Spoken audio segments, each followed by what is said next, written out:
Hello, my lovely Mystic Souls. This is Witch, and I am back with the second part of how to manifest your best dream house. If you have not watched the first part, do go and check it out. The link is there in the description box. There we discussed what if you had Taurus in your fourth house, along with some planets. For personal consultations or lovely donations for which I am very grateful, you can visit my page.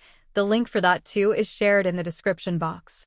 In continuation with the series, let's discuss today, what if you had Mars in the sign of Taurus in your fourth house? Why we are focusing in the fourth house is explained in the first part. So, I encourage you to watch that video too. In short, one of the things your fourth house denotes is your assets in your physical possession, like your land and property along with the kind of relation you will have with them. Now, Mars, a fiery planet, sits in an earthly sign of Taurus. While Mars doesn't mind shaking the status quo and is quick to action, Taurus is a sign of stability.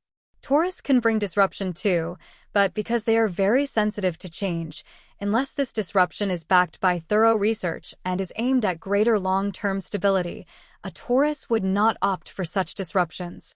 So, what we have here is restricted motion. Mars would want every action to count towards a movement. Movement in any direction. But a movement must happen, while the Taurus would restrict the movement at all cost, unless this is backed by thorough analysis. And actually it may be good for you. Mars is often associated with risk-taking abilities. When placed in Taurus, a sign connected with finances, and in the fourth house of your property, one may find that they have a natural interest towards at least learning about risky investment ventures involving your land or property or any form of your inheritance. So, unless the restriction is there from Taurus, unless one is made to wait before being able to finalize one's decisions, one may find that they either actually keep entering into risky ventures using their property and lose their money too in many cases. Or, one may waste too much of their time in delving about such risky avenues. Or, one might even find oneself in a situation that one rents out their home to a tenant who refuses to vacate. Or, one rented out a part of their land to someone who in turn sold it off illegally. Or perhaps one bought a property through a scheme only to find out that they have been cheated. Or any other event which might unnecessarily embroil one in a legal battle. So, Taurus wants one to be safe from such issues later on and acts as a gatekeeper. But it also tends to slow down the fast-moving Martian energy, which can be frustrating. At times, it might even be ugly too. And here's why. Mars in Taurus in fourth house might indicate that your home is a battlefield. Or at least it is a place where the inhabitants are very different from each other. Unless some other planets support this placement, it might also mean that not just the family members are starkly different from each other, they have no wisdom whatsoever to handle the differences. Neither are they willing to inculcate such wisdom. So, home is where you face the worries. Maybe your own siblings are jealous of you as they think you would inherit more than them or the more favorable part of the property than them. Perhaps you have neighbors who constantly pry on your life with a motive to occupy your land or property. In certain cases, it might also denote use of extreme means to eliminate the competition of inheritance. There may be frequent ego clashes at home. Quarrels may be a mainstream activity at home. Maybe you do not feel secure in any way in your home and always keep aspiring to move away. And then, when your manifestations to move away are delayed, and you are forced by unseen universal forces to remain in such toxic environments, it is highly likely that one would feel nasty about life in general.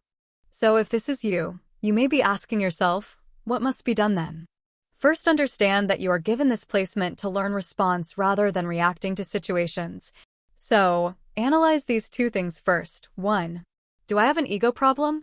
Do I feel that my ego gets hurt easily by people? And 2. Each time my ego gets hurt or any situation comes up in life, do I analyze and respond or do I quickly react to the situation? Now, unless you accidentally come in front of a moving car or your hand touches a hot surface where you must react quickly, we ignore the art of mindfully responding to life. We as humans, despite having our super intelligent brains and claims of being superior or evolved species, go about reacting to life most of the time like any other species. While just taking a few moments to respond could have made our lives way better. And this is exactly the lesson you will be forced to learn here. So, Better learn it yourself and deflate your ego. The other thing about this placement is, let's say, you do not have an inflated ego. And indeed, you are in a troubled environment at home. But here's the question. Have you tried to resolve the situation at home? Ask yourself, have I exhausted all means known to me to try and bring balance in my existing home before desiring to move out in quest for a brand new home? To keep the wandering and speculating energies of Mars in check, unless you learn to value what you have and at least make an effort to utilize what you already have, you may not be blessed with a new thing. Another important thing to contemplate here, especially if you are the elder sibling or the only child of your parents, or only support to some family member in any way, is, while I am thinking about moving, will that move be more or at least equally beneficial for this person too? Can I move along with them? Or, before I move away, where do I plan to move them safely in a way that, even while I am away from them, they are safe? See, Mars tends to get into a very self-centered energy, where beyond the self, it fails to see anybody else's well-being. And that is something this placement wants you to shake away. There is nothing wrong in aspiring for a great life for oneself. And it must be done too. But one must also learn to take care of others at the same time. Maybe in your previous lifetimes you haven't fulfilled these obligations towards your home or family. That's why you are given this tough placement in this life, to ensure that unless you think about things like how to resolve conflicts surrounding home and property and ensure a happy life for all, if I move, how to structure that move so that I can meet my obligations towards those dependent on me. You will find that no matter how much efforts you're put in attempting to manifest your dream house, you keep failing, eventually cursing your luck or your competitors at home. But once you consciously do these activities, a home manifests for you in no time. Now, many manifestation coaches might tell you, like attracts like. And here's how it works for you. With such a placement, many of you would find a troubled arena within your home or surrounding your home. And then, you would start manifesting a move to a new house. And in the new place, you will find the cycle repeats. Sometimes in far more worse ways than what it was before. And you keep thinking, how come I manifested this nightmare for myself? You may feel as if you are merely escaping from one escape room to the other, with no way out. And at times, the puzzle's getting deadlier.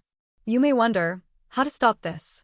Here, what you need to first analyze is, how much of an insecurity or fear or any negative feeling do you have within yourself due to your childhood or past experiences with your home? Can you picture a happy home without the fear of this happiness not being in your life for long? See, if you keep being fearful, what you would manifest would be fear. If you are always anxious at the thought of a house, you will manifest homes which would raise your anxiety. Also, it's worth asking yourself, have you closed all past chapters and learned your lessons, or you are merely seeking ways to escape? This happens particularly when you keep reacting to situations and a tiny bit of discomfort in your home makes you move to a new house, or at least want to move to a new house. If you find your insecurities being triggered at the slightest instance, then, unless you address those issues, you will keep moving into homes or situations which would impact your insecurity, which will make you keep running in a loop unless you sit down and contemplate these aspects thoroughly before your next move. So here are a few tips to aid you in your manifestation. First, if you envision your dream house as something extravagant and luxurious, and you find yourself facing numerous challenges in manifesting it, then here's what you should do instead. Manifest a decent, comfortable house away from your birthplace or homeland. It is advisable for you to manifest homes near large jogging tracks or which has gyms nearby. Use them regularly. This will cater to the Martian energy while also removing the energies of frustration stemming from restrictions. If you manifest a flat in an apartment, make sure that your flat faces a direction which sees constant motion of people or vehicles, or you get to see aeroplanes flying by through your balcony. Invest in good sound insulation systems. This way you will not be triggered by external sounds and eliminate a factor which might trigger reaction towards neighbors. Remember, even though Mars thrives under competition and loves to see victory, under no circumstance should you boast of your home to anyone, particularly your neighbors or family members, especially if they aren't your support system.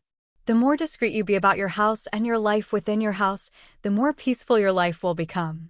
And sooner, you would be moving to your new dream house. During this time, Work on all the areas mentioned previously on this video. Well, my dear Mystic Souls, that's it for today. I hope you enjoyed today's video and found it informative. Do share it with anyone you think might benefit from watching this video. I will see you in my next video. Till then, take care. Love you. See you again.